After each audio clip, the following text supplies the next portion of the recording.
الحمد لله نحمده ونستعينه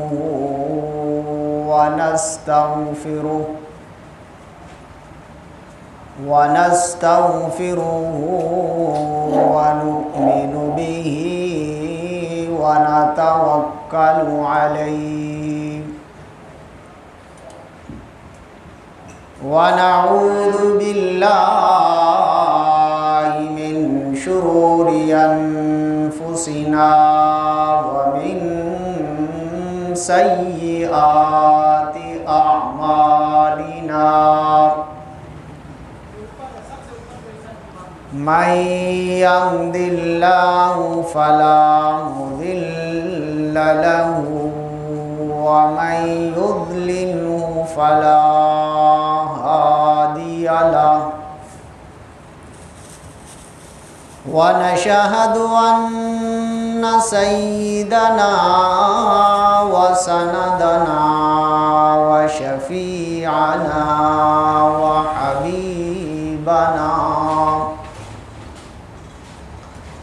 وحبيب ربنا وطبيبنا وطبيب قلوبنا ونشهد أن سيدنا ومولانا محمدا عبده ورسوله أرسله بالحق بشيرا ونذيرا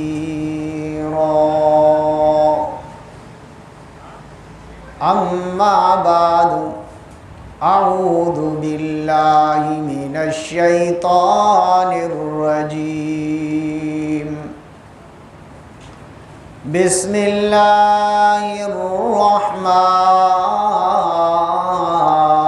الرحيم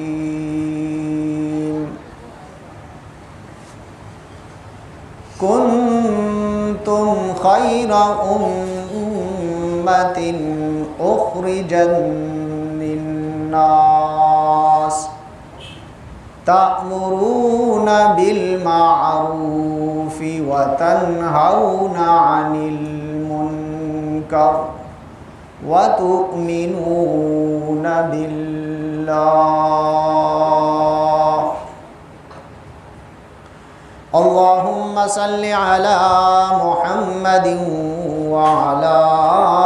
آل محمد كما صليت على إبراهيم وعلى آل إبراهيم إنك حميد مجيد اللهم بارك على محمد وعلى آل محمد كما باركت على إبراهيم وعلى آل إبراهيم إنك حميد مجيد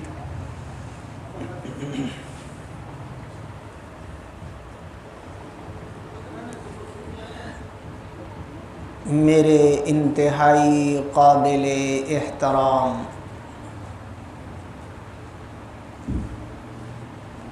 سامعین،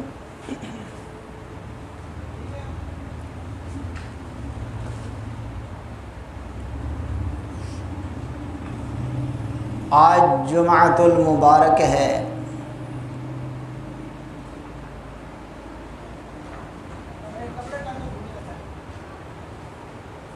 اور یہ مہینہ سفر المصفر کا ہے۔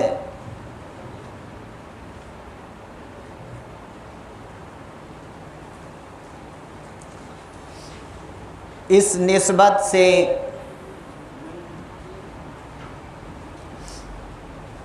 کچھ گزارشات آپ کے سامنے عرض کرنی ہیں۔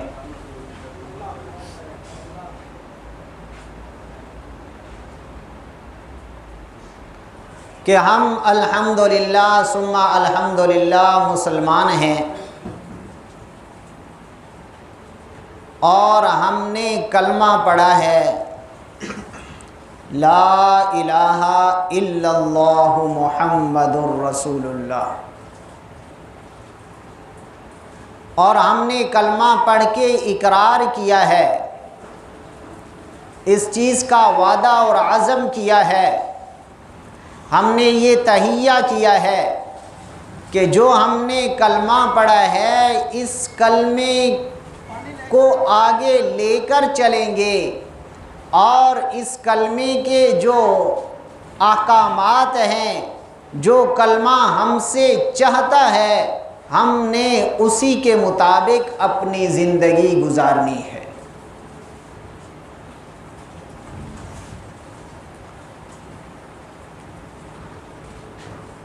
کلمے کے دو جز ہیں،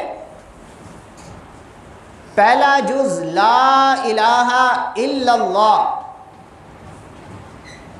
اور دوسرا حصہ محمد الرسول اللہ صلی اللہ علیہ وسلم۔ تو کلمے کا پہلا جز اور پہلا حصہ ہم سے کیا تقاضا کرتا ہے اور ہمیں کس چیز کا حکم دیتا ہے، ہمیں کس چیز کی دعوت دیتا ہے، ہمیں کون سی بات سمجھانا چاہتا ہے، اور اسی طرح کلمے کا دوسرا حصہ اس کا ہم سے کیا تقاضا ہے اور اس کو ادا کرنا اور اس کے مطابق چلنا، اس کا کیا تقاضا ہے۔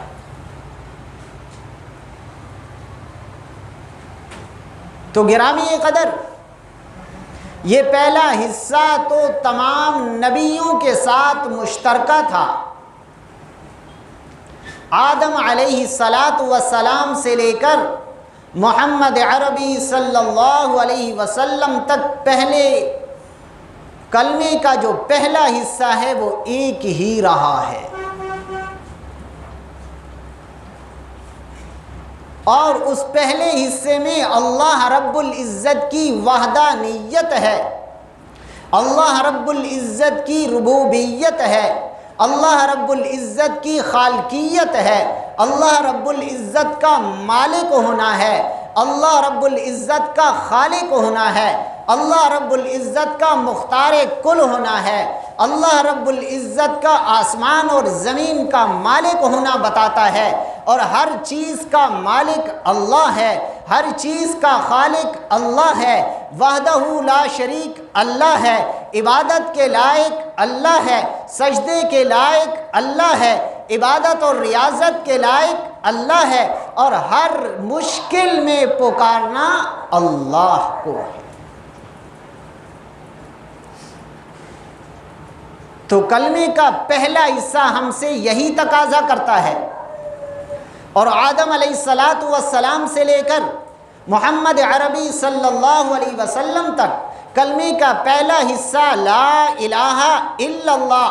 کہ کوئی معبود نہیں، کوئی خالق نہیں، کوئی رازق نہیں، کوئی مشکل کشا نہیں، کوئی صحت دینے والا نہیں، کوئی بیماری دینے والا نہیں، اگر بیماری ہو تو صحت دینے والا اللہ ہے، اگر صحت ہے تو بیماری دینے والا اللہ ہے، اگر انسان تنگ دست ہے تو فراخی دینے والا اللہ ہے، اگر انسان مشکل میں ہے تو آسانی کرنے والا اللہ ہے، اگر بارش کی ضرورت ہے تو اللہ سے مانگنی ہے، اگر گرمی ہے تو حالات کو، موسم کو بہتر کرنا ہے تو اللہ سے مانگنا ہے، بارش زیادہ ہے تو اس کو روکنے والا بھی اللہ ہے، اسی طرح فصلیں زمین میں اگر نہیں اگ رہی تو اللہ سے بارش مانگنی ہے، فصل اچھی نہیں ہے تو اللہ سے مانگنی ہے۔ یہ ساری چیزیں ہمیں بتاتا ہے کلمے کا پہلا جز لا الہ الا اللہ۔ اور قرآن اٹھا کر دیکھ لیں، اللہ رب العزت نے جتنی اپنی خالقیت کو بیان کیا ہے، جتنی اپنی بڑھائی کو بیان کیا ہے اتنا دوسرا کوئی چیز اللہ نے بیان نہیں۔ ہر آیت میں رب السماوات والارض کہ آسمان کا رب بھی میں ہوں، زمین کا رب بھی میں ہوں، وَأَنزَلْنَا مِنَ السَّمَاءِ مَاءً اور آسمانوں سے بارشیں اتارنے والا بھی میں ہوں، وَالْجِبَالَ أَوْتَادًا پہاڑوں کا خالق بھی میں ہوں۔ یہ سارا اللہ نے پورے قرآن میں اپنی خالقیت کو بتایا ہے، اور یہ خالقیت اسی لا الہ الا اللہ کے اندر بند ہے۔ تو گرامی قدر، لا الہ الا اللہ جب اللہ ہم سے اور کلمہ ہم سے یہی تقاضا کرتا ہے، جب خالق اللہ ہے، مالک اللہ ہے، مصیبت آلنے والا بھی اللہ ہے، اس کو ٹالنے والا بھی اللہ ہے، رزق دینے والا بھی اللہ ہے، تو پھر جب کلمہ یہی تقاضا کرتا ہے، جب اللہ یہی حکم دیتا ہے، جب قرآن یہی تقاضا کرتا ہے، تو پھر کسی چیز کی نحوست کی نسبت کرنا یہ جائز نہیں ہے، یہ جائز نہیں۔ جو سفر کے اعتبار سے ہم سب کو پتہ ہے، اکثر یہی کہا جاتا ہے کہ سفر مظفر جو مہینہ ہے، معاذ اللہ ثم معاذ اللہ، یہ نحوست والا مہینہ ہے، اس میں مصیبتیں آتی ہیں، اس میں بلائیں آتی ہیں، اس میں پریشانیاں آتی ہیں، اور اس میں پتہ نہیں کیا کیا عقیدہ ہے لوگوں کا۔ ایسا ہے کہ نہیں؟ اکثر کہتے ہیں، اور ہم سب کو یہی پتہ ہے۔ حالانکہ ایسی کوئی بات نہیں ہے جو ہم نے بنائی ہوئی ہے کہ فلاں مہینے میں نکاح کرنا ہے، فلاں مہینے میں نہیں کرنا ہے، فلاں مہینے کے اندر شادی کرنی ہے، فلاں مہینے کے اندر نہیں کرنی۔ یہ بنا ہوا ہے عقیدہ، اکثر لوگوں کا ہے۔ الحمدللہ جن کے اندر ایمان مضبوط ہے اور جو اللہ کی ذات پر تقوی اور بھروسہ کرتے ہیں وہ تو نہیں، باقی جو کمزور طبقہ ہے ہمارا، کلمہ تو ہم نے پڑھ لیا لیکن ایمان ڈاواں ڈول ہے، ابھی تک وہ ایمان کی یہ طاقت بھی نہیں ہے کہ گھر سے اٹھا کر اس کو مسجد تک لے آئے۔ جب انسان کے اندر اتنا ایمان ہی نہیں ہے، اتنی ہی طاقت ہی نہیں ہے کہ سویا ہوا یا گھر میں بیٹھا ہوا اس نے اذان سنی تو وہ انسان مسجد تک نہیں آتا، تو اس ایمان کی کیا کیفیت ہوگی؟ یقیناً وہ ایمان نہ ہونے کے برابر ہے۔ اللہ اکبر اللہ اکبر صدا سنی، حی علی الصلاح حی علی الصلاح حی علی الفلاح حی علی الفلاح، کامیابی مؤذن کہہ رہا ہے حی علی الفلاح۔ کامیابی نماز میں ہے، کامیابی اس وقت مسجد میں ہے، لیکن ایک آدمی اگر دکان میں لگا ہوا اور اگر اپنے کاروبار میں لگا ہوا، اپنے کھانے پینے میں لگا ہوا، گھر میں بیٹھا ہوا ہے، تو سمجھ لیں ایمان کمزور ہے۔ تو گرامی قدر، اگر ایمان کی یہ کیفیت ہوگی، اگر خدا سے خوف یہ ہوگا، اتنا ہی نہیں ہے کہ اسی وقت مؤذن اذان دے رہا ہے، اگر میں مسجد تک نہیں جاؤں گا تو اللہ کی طرف سے میرے اوپر کوئی قہر آ جائے تو میرا کیا بنے گا؟ جب ایمان کی یہ کیفیت ہوگی تو گرامی قدر پھر ہم نسبت بھی سفر کی طرف کریں گے۔ سفر بلاؤں کا مہینہ ہے کہ اس سے ہماری طرف بلائیں آئیں گی، مصیبتیں آئیں گی، لہٰذا یہ کرو وہ کرو، ایسا کوئی نہیں۔ اور اسی طرح کہ جو کہتے ہیں بیماری متعدی ہوتی ہے، ایک سے دوسرے کو، دوسرے سے تیسرے، جتنا دجال نے ایمان خراب کیا کرونا میں، اور ہمارے لیے ایک بہت بڑی آزمائش تھی، اتنا ایمان کسی وقت بھی خراب نہیں ہوا ہے۔ وہ بھائی کرونا لگتا ہے ایک سے دوسرے کو، مسجد میں فاصلہ تھا، یہاں تک کہ ہمارے ایمان کی یہ کیفیت ہے کہ ہم نہ تو کوئی اسلحہ اٹھانے کے لیے اور ایمان کے لیے کچھ قربانی دینے کے لیے بھی تیار نہیں ہیں کہ حرم میں بھی فاصلہ کیا گیا تو ہم خاموش ہو کے بیٹھے رہے، مسجد نبوی میں بھی فاصلہ کیا گیا، ہم خاموش ہو کے بیٹھے رہیں۔ ہم مسلمان کو چاہیے کہ ہمارا کعبہ اور قبلہ وہی ہے، وہاں اگر یہ بات ہوگی کہ اگر مل کے کھڑے ہوں گے تو کرونا آئے گا، تو اور کہاں نہیں آئے گا۔ معاذ اللہ یہ بھی کہا گیا قرآن کو ایک نے ہاتھ لگایا، اگر دوسرا لگائے گا تو اس کو کرونا لگا۔ جو کتاب اللہ ہے وَشِفَاءٌ لِمَا فِي الصُّدُورِ ذَلِكَ الْكِتَابُ لَا رَيْبَ فِيهِ، اس کتاب کے بارے میں یہی یہود و نصارہ نے آواز پھیلائی، یہود و نصارہ نے ہمارے دل و دماغ میں یہ باتیں ڈالی، ہم بھی ایسے ہو گئے کہ وہ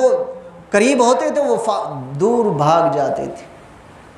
اب اگر ہماری ایمان کی یہی کیفیت ہے تو یہ ایمان ہمارے جنت میں کیسے لے جائے گا؟ قطعاً بھی نہیں۔ ہماری سفارش محمد مجتبی صلی اللہ علیہ وسلم کریں گے؟ قطعاً بھی نہیں کریں گے۔ ایسے ایمان کی اگر ہماری کیفیت ہے تو ہماری سفارش نہیں کریں گے۔ ہم اس امید میں نہ بیٹھ جائیں کہ ہماری تو سفارش ہو جائے گی، ہم گناہ گار ہیں، ہم جنتی ہو جائیں گے، بھاگ جائیں گے جنت میں، اور ہماری سفارش محمد عربی صلی اللہ علیہ وسلم کر کے ہمیں ایسی بات نہیں ہے۔ جب ہمارا ایمان ہی نہیں ہے،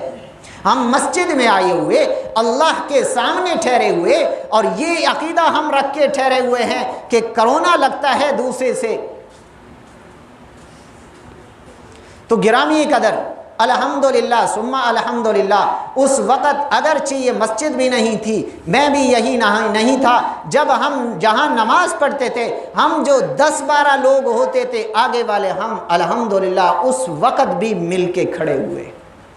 ایک دن بھی یہ نہیں، اگر لگتا ہے تو لگنے دو، مرنا ہے تو مرنے دو، لیکن محمد عربی صلی اللہ علیہ وسلم کا حکم ہے کہ مل کے کھڑے ہونے میں نماز ہے۔ اگر آپ فاصلہ کریں گے تو شیطان گھس جائے گا، جب ہماری نماز میں ہی شیطان گھسا ہوا ہے تو نماز کیا؟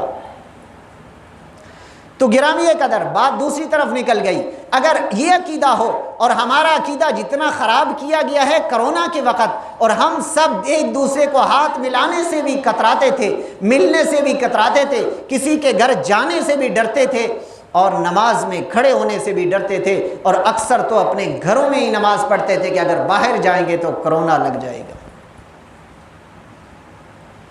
تو گرامی قدر یہی عقیدہ ہے اس مہینے کے بارے میں، سفر مظفر کے بارے میں، کہ یہاں نحوستیں آتی ہیں، بلائیں آتی ہیں، تو حضور اقدس صلی اللہ علیہ وسلم نے آج سے 1400 سال پہلے، حدیث مبارکہ بخاری شریف کی بھی حدیث ہے، مسلم ترمذی سب میں ہے، حضور اقدس صلی اللہ علیہ وسلم نے فرمایا لا عدوى ولا تیرا ولا سفر ولا ہام، فرمایا کہ کوئی بیماری ایک دوسرے سے متعدی نہیں ہوتی ہے، ایک سے دوسرے کو قطعاً بھی نہیں لگتی ہے۔ اگر محمد عربی صلی اللہ علیہ وسلم یہ فرما رہی ہیں کہ بیماری نہیں لگتی، اور ہم کہیں گے لگتی ہے، تو ہم ٹھیک ہوئے یا معاذ اللہ ثم معاذ اللہ محمد عربی ٹھیک ہوئے؟ تھوڑا سوچیں، اپنے اندر جا کر دیکھیں کہ اللہ رب العزت کے بعد جس کا درجہ ہے، امام الانبیاء ہیں، وہ تو فرما رہے ہیں متعدی نہیں ہوتی ہے، ہم کہتے ہیں لگتی ہے، تو یہاں مخالفت ہو گئی۔